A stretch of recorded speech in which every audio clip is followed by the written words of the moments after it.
గత 15 ఏళ్లుగా వైసీపీ ప్రజల పక్షం నిలబడిందని, ఇప్పుడు 16వ ఏడాదిలోకి అడుగుపెట్టిన తరుణంలో పార్టీని క్షేత్రస్థాయిలో మరింత బలోపేతం చేయాల్సిన అవసరం ఉందని సజ్జల రామకృష్ణారెడ్డి పార్టీ శ్రేణులకు పిలుపునిచ్చారు. జగన్ హయాంలో జరిగిన సంక్షేమ పథకాలను ప్రజలకు మరోసారి గుర్తు చేయాలని, అదే సమయంలో ప్రస్తుత కూటమి ప్రభుత్వం చేస్తున్న మోసపూరిత విధానాలను ప్రజల్లోకి బలంగా తీసుకెళ్లాలని సూచించారు. తాడేపల్లిలోని కేంద్ర కార్యాలయంలో జరిగిన నియోజకవర్గ పరిశీలకుల సమావేశంలో ఆయన మాట్లాడారు. కూటమి ప్రభుత్వ వైఫల్యాన్ని ఎండగట్టాలని అన్నారు. ముఖ్యంగా టీడీపీ సాగిస్తున్నప్పుడు తప్పుడు ప్రచారాన్ని వాస్తవాలతో తిప్పికొట్టాలని సజ్జల తెలిపారు. బూత్ స్థాయి నుండి పార్టీ నిర్మాణాన్ని పటిష్టం చేయాలని దిశానిర్దేశం చేశారు. ఓటర్ల జాబితా సవరణ విషయంలో కార్యకర్తలు అప్రమత్తంగా ఉండాలని ఆయన హెచ్చరించారు. వైఎస్ఆర్ కాంగ్రెస్ పార్టీ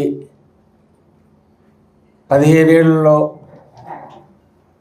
దాదాపు ఒక 50-60 ఏళ్ళు ఉన్న పార్టీ కూడా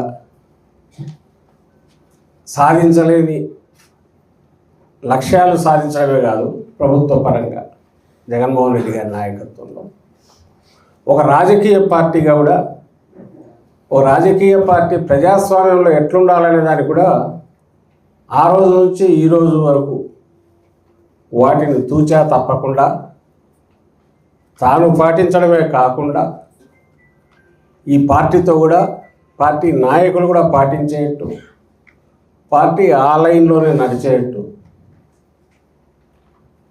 డ్రైవ్ చేస్తూ వచ్చారు, దిశానిర్దేశం చేశారు. అందరం ఆ లైన్లోనే పోతున్నాం.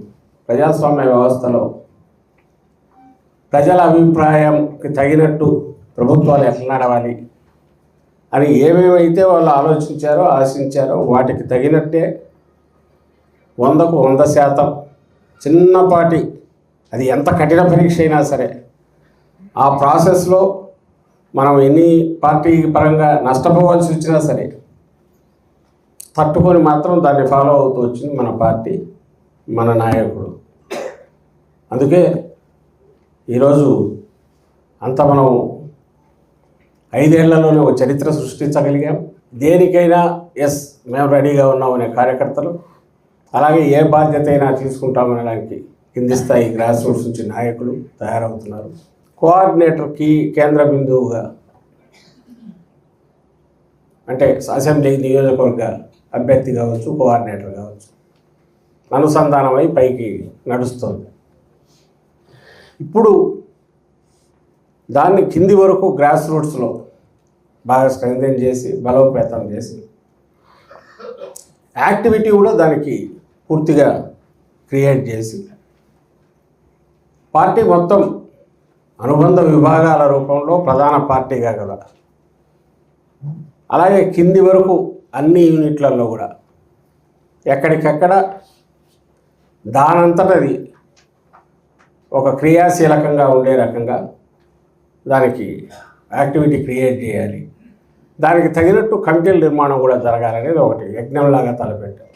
దీన్ని పూర్తి స్థాయిలో ఏదైతే అధ్యక్షుడు ఎక్స్పెక్ట్ చేస్తున్నాడో ఆ రకంగా మనం తయారు చేసుకోవాల్సిన అవసరం ఉంది.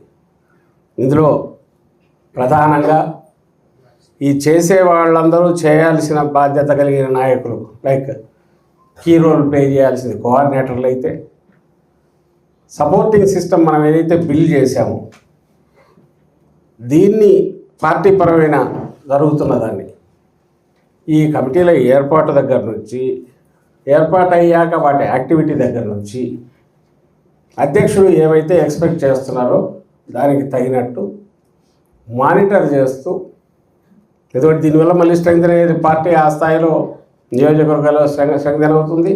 అది స్ట్రెంగ్తన్ కావడం అంటే మన నియోజకవర్గ కోఆర్డినేటర్ హ్యాండ్ స్ట్రెంగ్తన్ కావడమే. ఆ పాజిటివ్ రోల్ ప్లే చేసి దాంట్లో మీరు ఆ పాత్ర ఏదైతే మీరు పోషిస్తారో అందులో సక్సెస్ఫుల్గా దాన్ని అమలు చేయాల్సిన బాధ్యత మీ మీద ఉంది. అంటే it is as good equal to మన కోఆర్డినేట్ స్ట్రక్చర్లో ఎవరైతే అభ్యర్థి ఉంటాడో అభ్యర్థికి సపోర్టింగ్ సిస్టమ్ అధ్యక్షుడి వైపు నుంచి, సెంట్రల్ ఆఫీస్ వైపు నుంచి కింది వరకు మనం నిర్మించే దాంట్లో అత్యంత కీలకమైన జంక్షన్లో మీరు ఉంటారు. ఇప్పుడు మనం ఏదైతే ఈ యూనిట్ ఫామ్ చేస్తున్నామో దాదాపు 18,000 పైగా విలేజ్ యూనిట్స్, అలాగే 800 పైచీలకు మండలాలు కావచ్చు లేదా అర్బన్ వీటివి కావచ్చు, అలాగే 26 జిల్లాలు, ఈ స్ట్రక్చర్ ఏదైతే వీటి అన్నిటికి కూడా మనము ఇప్పటికే 11 లక్షల మంది మన దానికి ఎన్రోల్ అయ్యి వచ్చారు ఇక్కడ కమిటీలో. ఫ్యూచర్లో అన్నీ పూర్తి అయితే 15 to 17, 18 ల్యాక్ పై నుంచి కింది వరకు కమిటీల మెంబర్లు అనండి, నాయకులు అనండి తయారవుతారు. వీళ్ళందరికీ ఒక యాక్టివిటీ క్రియేట్ చేస్తే, లేదా వీళ్ళకు సమావేశాల ఫ్రీక్వెన్సీ పెట్టి ఫిక్స్ చేసి నడుపుకోవడం, అక్కడ దానికి సంబంధించి ఇప్పుడు ప్రభుత్వంలో ఉండే లోపాలు, వీళ్ళ అవకతవకలు, లేకపోతే మనం చేసిన మంచి పనులు, వీటి గురించి చెప్పే రకంగా తీర్మానాలు పాస్ చేయడము, కొత్త డిమాండ్లు పాస్ చేయడము, లోకల్ వాళ్ళ స్థానిక ప్రజల వాళ్ళ ఆకాంక్షలు వాటిని ఎక్స్ప్రెస్ చేసే రకంగా పార్టీ నుంచి చేయడము, వీటన్నిటి సోషల్ మీడియా ప్లాట్ఫామ్స్ నుంచి తిప్పడము, ఇదంతా జరిగితే కంటిన్యూస్గా వైఎస్ఆర్ కాంగ్రెస్ పార్టీ ఏం ఆలోచిస్తుంది, వైఎస్ఆర్ కాంగ్రెస్ పార్టీ స్థానిక నాయకత్వం ఎంత యాక్టివ్గా ఉంది, ఏ ఇష్యూస్ మీద మనం ప్రజలు అనుకునే ఇష్యూస్ మీద ఎట్లా స్పందిస్తుంది, ఇది ప్రతి ఇంట్లో కూడా రోజు ఒక చర్చ దీనికి వచ్చేటట్టు ఉంటుంది, లేదా రీసౌండ్ వినిపిస్తుంటుంది. అక్కడ ప్రతి ఇంటికి చేరుతుంది ఆ మెసేజ్. చేరే రకంగా మన యాక్టివిటీ ఉండాలి.